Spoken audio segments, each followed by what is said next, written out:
Welcome to the Benefits of Knowledge podcast with Lorne Curry of Curry Financial Group Limited. In this podcast, we are focused on helping businesses set up and manage their group benefit plan to protect and assist their most valuable assets. Join us on this journey where Lorne explores ways to help you develop effective and cost-efficient strategies for your business. Now, on to the show. Hello and welcome to the Benefits of Knowledge with Lorne Curry. Lorne, how are you today? I'm doing great, Eric. How are you? I'm doing fantastic. I'm excited to be with you again. For the listening audience, just understand I am kind of the producer on this show in the background. I am taking these first two podcasts, and this is the second one. So if you have not heard the first podcast, that was Lorne's inaugural podcast. It really gave a good snapshot of his business, his history, how he got into what we're going to talk about today, how he got into doing what he does best. And then also we, asked him some personal questions, kind of about his personal life so you could get to know him. So if you haven't heard that, please go back and listen to that first podcast. But this is podcast number 2, and I get the pleasure again of interviewing Lorne and talking to him about kind of how they do what they do. What does it look like for companies to work with Lorne and his team? From here on out, Lorne will pretty much run his podcast, and he'll be the one doing most of the interviewing of other people and or just us having a discussion and teaching me all about benefits and how this works. So, Lorne, are you ready to go today? All ready to go. Today, we're really focusing on what does it look like to work with your team? What does it look like to engage you from that very first step, right? So in the first podcast, you mentioned that a lot of your clients come to you by referral from current clients that you're working with or people that know what you do and you do it well. So they refer other businesses to you. So if I'm one of those businesses and I call you up or I listen to one of your podcasts, I say, well, that makes a lot of sense. I really want to reach out to his team. If I call you up, what happens?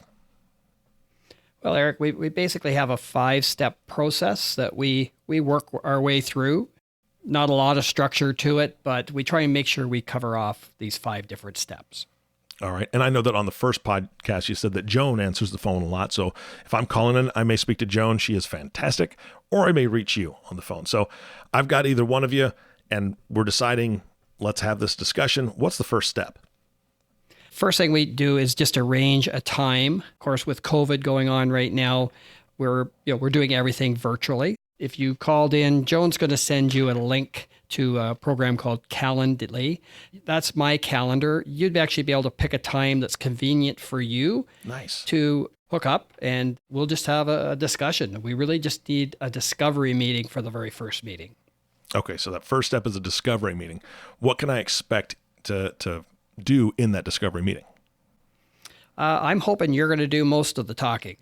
All right. I'm really there to listen, maybe prompt you a little bit. I want to know what is working if you have a current plan and what's not working, because without knowing what's going right or wrong, it's hard for us to start anything. So there's a lot involved with setting these programs up and really to make a successful group benefit program. There's lots of group programs out there. I'm not convinced they're all successful. When you ask the employees and the employer, they're probably not as happy as we think they could be. Mm-hmm. As a business owner, I realize that group benefits is not going to be really exciting because it's a little wee small part of your overall day-to-day of operating your business. Mm-hmm. I find most people really don't like talking about this stuff, but it is important that you get the program set up properly to make everybody happy. Because the whole idea of having a group benefit program is to attract and retain good employees. Yeah, absolutely. So speaking of good employees, if I am the business owner and I've been referred to you and your team, I want to have this call, I want to start this process and do the discovery. Is there somebody that I should be bringing into the meeting with me? So if I'm the business owner, I'm sure that there's other people within my company that maybe need to be a part of that discovery call so they can tell you about the plan currently, pros and cons and all that you were just speaking of. Yes. Again, depending on the size of your company, if you have a small company, you might be the only person, mm-hmm. right? If you've got 20 employees, you maybe don't have an HR department or that type of thing.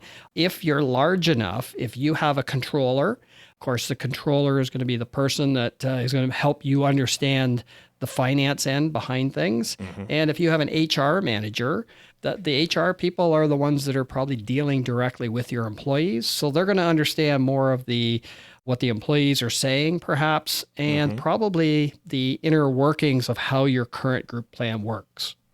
Got it. That makes sense. Yeah. Because again, I think the owner has a lot on their plate that doesn't, like you said, benefits are a pretty small piece of the overall business and the way it runs. And the business owner may not have their finger on the pulse of what's really going on. So it's nice to know that there's some other folks that could join that meeting and you can all sit down and have that discovery call. So what happens after the discovery call? What's step 2? We really need to analyze what the current plan, and again, I'm making the assumption here that you have a plan.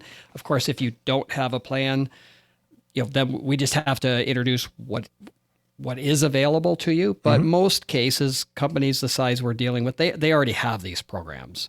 So we need to know, what's the plan design? What are you offering your employees? Does everybody get the same benefits? Do you have different what we call classes?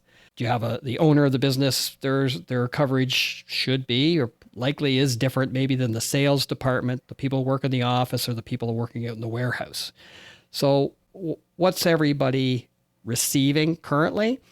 And then to help with that plan design, we're going to look at benchmarking your program to similar size or similar companies. So again, I'll use manufacturing as the example. We'll take a look at other manufacturing companies in Ontario. That's where we're located, of course. What are you offering your employees compared to your peers out there? You're likely competing for employees when you're trying to hire people from other similar businesses. What are they offering their employees? It's helpful if you understand what the competition is as a starting point, because again, retaining, hiring good people, that's what we use group benefit plans for. All right. And that is key to any business being successful, in my opinion. The better your employees are, the more the business is going to grow. So it really kind of solves its own problem as it goes along. Right. I kind of like that, right? But I'm going to address something that you kind of touched on. What if I don't have anything? Maybe I'm a business that has 10, 15 employees, and this is something I'm just exploring for the very first time, or maybe I have more employees. What kind of information do I need to be bringing to the table? And Lorne, I am absolutely a blank slate here. I have no idea what it takes to do benefit plans. So as a business owner, I wouldn't know. Do I need to be able to tell you all the salaries of my employees? Do I need to tell you how big my employees' families are? John and Susan have 4 kids and blah, blah, blah. I have no idea. What do they need to bring to the table to tell you so you can kind of help them with this plan? Well, we have an employee data sheet, which if we're going to go to market, we're going to have to get that filled out anyway. And that's going to include, so everybody's name, when they start, how long have they worked for you, what is their salary, what is their job. These things are different industries do offer different things. So if you don't have a current plan, I always tell people to start small and then work their way up. Okay. You don't want to go out and give somebody this huge benefit plan and then a year later realize that, oh, I can't afford this. You need to start small and then gradually build that plan over time as you learn what you can afford or what things are going to cost. Because we don't know what people are going to use until the plan is in place. All right. Well, that answers that question, because again, I'm hoping this podcast reaches business owners that have been thinking about it, or maybe they've never thought about it. And wow, this could be a way to really kind of target some employees that will lift this company, and continue it on its upward climb, which would be good. So after you analyze everything or you introduce a new company to kind of the idea of benefits and what that can do for them, what's the third step? Well, actually, I do have another piece of the analyzing. Oh, sure. Yeah, please. We didn't talk about finances, right? Mm-hmm. I'll go back to the one that has the current plan. I would do an analysis on the financial side as well. This is not going to insurance carriers to get quotes or anything. I basically would do the math behind what you're being charged based on the claims that are going through the program. I could do that to come out with a number to tell you that either, you're getting a good deal on your program currently, or I might also be telling you that I think you're being overcharged. It's similar to what I do at our renewal process. because I want to make sure that those insurance companies have their pencils sharpened. But we can get a pretty good idea of what the rates should be by looking at your current plan. So you'd have hopefully up to 3 renewals. We would analyze all of those 3 renewals to see where you stood. Well, that brings up another question for me. Is this a service that you offer for anybody, and is there a charge to it? So if a business owner is out there who goes, well, I've got a group plan, I think it's pretty good, but now that I'm hearing that, I could possibly get a second set of eyes on this, I wouldn't mind, engaging Lorne in this conversation. What does that look like? We don't charge people for that. We'll do that work. We'd like to think that if we provide that service, if I'm doing it, I'm assuming maybe your current provider or advisor isn't doing that. So if we do review your plan, educate you on what's available, and explain your financial picture, we're fairly confident that if we do a good job with that, there's a good chance you're going to become a client. Fantastic. Yeah, I think that's the best idea. All right, Lorne, is there anything else for step 2 that we're missing? The last thing I would say is there are different ways to cover the different costs for your employees. It doesn't all have to be what we call an insured program. There are things like health spending accounts that a lot of people are taking advantage of now, but I also run into a lot of companies that aren't even aware that they exist. We would also be discussing alternate funding models. Let's put it that way. All right. That sounds good. I mean, again, you're bringing education to the market here, right? You're bringing it to the business owners that, like you said, they may not even know about some alternative choices and possibilities. So I love the fact that you're willing to spend time with them to show them, hey, these are the alternatives. Here's some things that maybe your advisor or your rep has never shown you before. That's Right. fantastic. All right. Are we going to step 3? Yep. Let's go to market. All right. Let's go to market. Okay. We've reviewed everything and we've decided either we're making plan design changes, or perhaps I've done the financial analysis and I don't think that you're perhaps being treated fairly. In that case, that's when we take that employee data, we take those last 3 years of renewals, we get the claims experience and stuff like that, and then we're going to go out to market your program. We market plans to all the major carriers in Canada. We have a couple of specialty carriers we deal with as well. Again, depending on the size of your company, that could make a difference. And we're fortunate enough that we actually have what we call block arrangements with a couple of different carriers.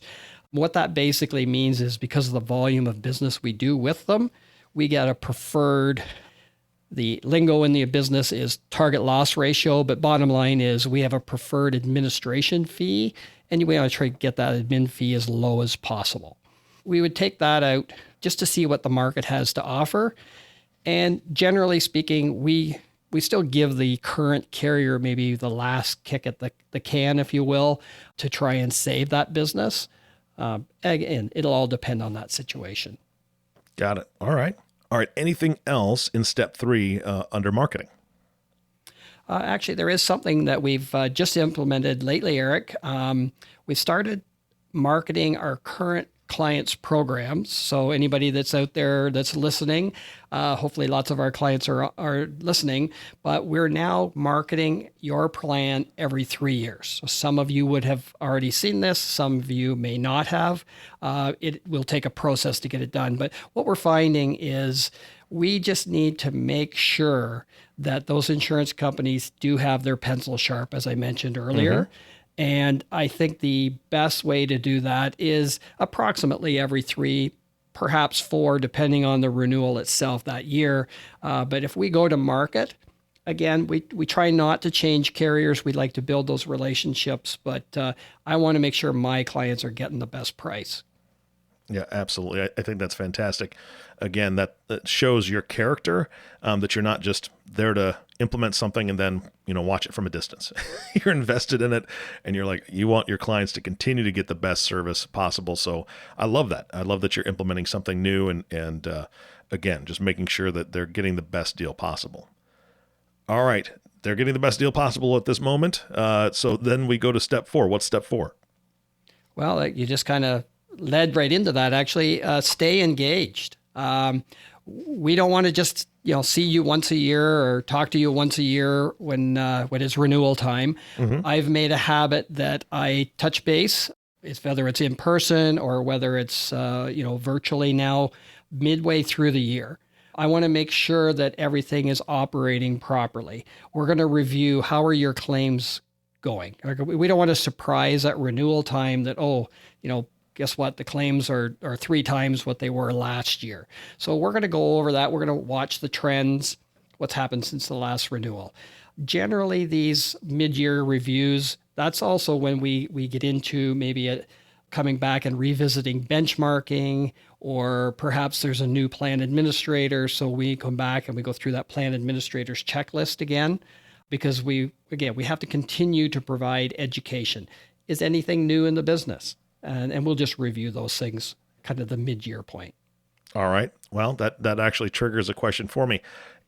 Are there any circumstances, or are there any instances that a business owner or an HR department or a administrator or not regulator, what did you say? The controller, right? Controller. Are Yes. there any instances that happen where they should be reaching out to you? Is there something they should be kind of keeping an eye on? If it happens, they need to reach out to you and talk to you about what's going on.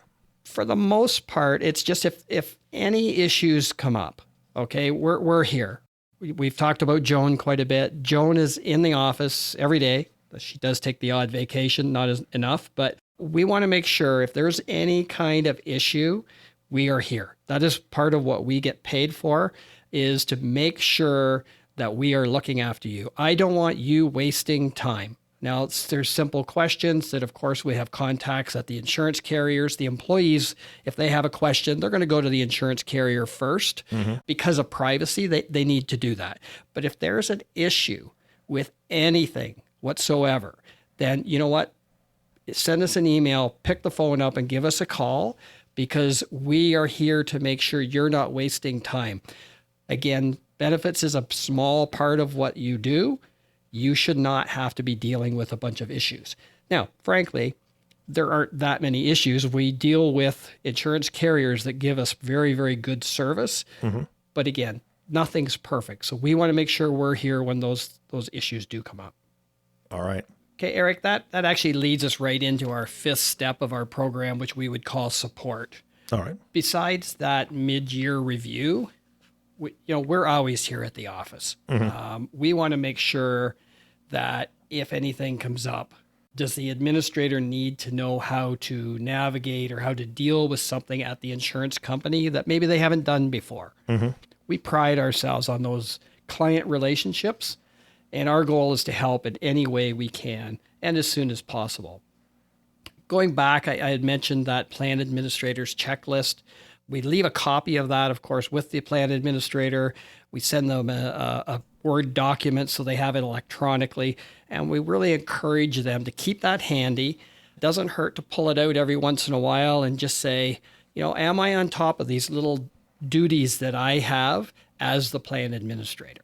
We're hoping that is there to support them, and we're always just a phone call away. Fantastic. Lorne, this has been a great podcast. I know that there was a ton of information here, but that's the beauty of podcasting, is that anybody listening to this, you can pause it and go back, right? Rewind. Rewind, take a couple notes, really outlined exactly what it looks like to engage your team and begin this process. I'm hoping that people take advantage of that. I'm hoping people say, you know what, I'd love a second set of eyes on what we're currently doing, just to make sure we're getting the best for our employees and in the most efficient way. And I know that you mentioned tax efficiency and financial efficiency. Those are huge, important things for every business out there. So great information. Lorne, if somebody's ready to reach out right now, how do they get a hold of you? Well, they can go to our website, www.curryfinancialgroup.com. There's information on there. Of course, they can email us. Probably easiest to get a hold of Joan, Joan, at curryfinancialgroup.com for email. And of course, just pick the phone up. Call us. We've got a toll-free number here. It's 1-866-445-4424. We'd be more than happy to answer any questions you may have. All right, Lorne, thank you so much for your time today. My pleasure, Eric. You bet. And the last thank you goes to you, listening audience. Thank you so much for tuning in and listening to the Benefits of Knowledge podcast with Lorne Curry. If you have not subscribed to the podcast yet, please click the subscribe now button below. This way, when Lorne comes out with a new podcast, it'll show up directly on your listening device. This makes it much easier to share these podcasts with your colleagues. Again, thanks so much for listening today. For everyone at Curry Financial Group, this is Eric Johnson reminding you to live your best day every day. And we'll see you next time. Thank you for listening to the Benefits of Knowledge podcast. Click the subscribe button below to be notified when new episodes become available.